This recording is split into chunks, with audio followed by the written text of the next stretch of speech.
అనంతపూర్ జిల్లాలో అది పుట్టపర్తిలో వైఎస్ఆర్సీపీ ముఖ్య నేతల సమావేశం ఆర్గనైజ్ చేయడం జరిగింది. పార్టీని క్షేత్రస్థాయిలో బలోపేతం చేయడమే లక్ష్యంగా ఈరోజు అందరూ కూడా పెద్దలందరితో కూడా చర్చించడం జరిగింది. రాబో రోజుల్లో పార్టీ మెంబర్షిప్ కానీ అదేవిధంగా కమిటీలన్నీ కూడా పూర్తి చేసి ప్రతి గ్రామంలో కూడా వైఎస్ఆర్సీపీ మెయిన్ లీడర్స్ అందరినీ కూడా ఐడెంటిఫై చేసి రేపు రాబో లోకల్ బాడీ కానీ లేకపోతే 29లో జగన్మోహన్ రెడ్డి గారిని ముఖ్యమంత్రి చేయడమే లక్ష్యంగా పనిచేయడం కానీ వీటన్నిటిపైన కూడా చర్చించడం జరిగింది. నాయకులందరూ కూడా చాలా ఉత్సాహంగా ఎంతో పట్టుదలగా ఇదివరకన్నా ఎక్కువ పట్టుదలగా ఈరోజు జగన్మోహన్ రెడ్డి గారిని ముఖ్యమంత్రి చేయాలని చెప్పి చాలా కృతనిశ్చయంతో ఉన్నారు. అదేవిధంగా రాష్ట్రంలో గత కొన్ని రోజులుగా కానీ కొన్ని మాసాలుగా కానీ జగన్మోహన్ రెడ్డి గారు ఎప్పుడు కూడా ఎవరిని కూడా వ్యక్తిగతంగా దూషించలేదు.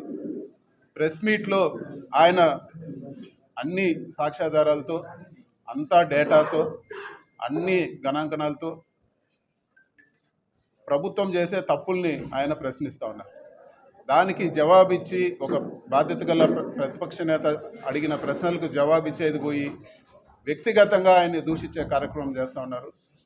ఈరోజు జగన్మోహన్ రెడ్డి గారు మాట్లాడిన దాంట్లో ఏమాత్రం ఎక్కడ కూడా ఆయన ఎవరిని తప్పు మాట్లాడలేదు. ఉదాహరణకు ఢిల్లీలో పార్లమెంటు కట్టిన ఏదైతే చదరపు అడుగు కాస్ట్ ఉందో ఏదైతే అమౌంట్ ఉందో దానికి 2 కన్నా ఎక్కువ ఈరోజు అమరావతిలో కడతాను. ఢిల్లీలో కట్టేదానికన్నా అమరావతిలో చదరపు అడుగు కాస్ట్ ఎక్కువ ఉంటుందని చెప్పి కూడా నేను కూడా ప్రశ్నిస్తూ ఉన్నాను.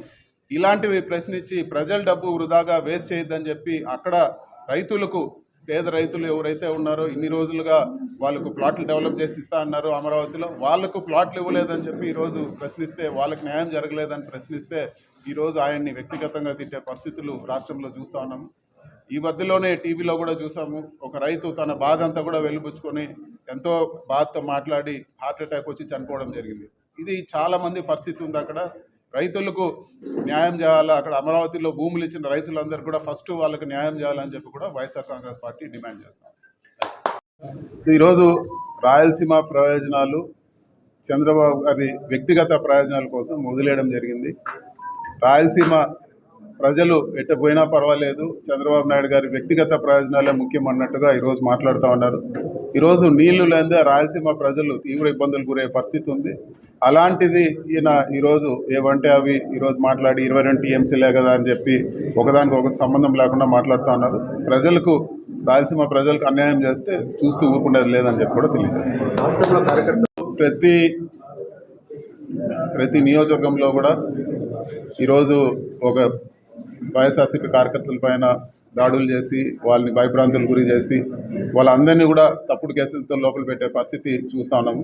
వీటన్నిటి కూడా ఈరోజు క్యాడరు చాలా ధైర్యంగా ఎదుర్కొంటూ ఉన్నారు. ఈరోజు జగన్మోహన్ రెడ్డి గారు కూడా అందరికి కూడా భరోసా ఇస్తూ ఉన్నారు. వాళ్ళందరికీ కూడా సరైన న్యాయం సరైన సమయంలో చేస్తామని చెప్పి జగన్ గారు మాట ఇచ్చారు.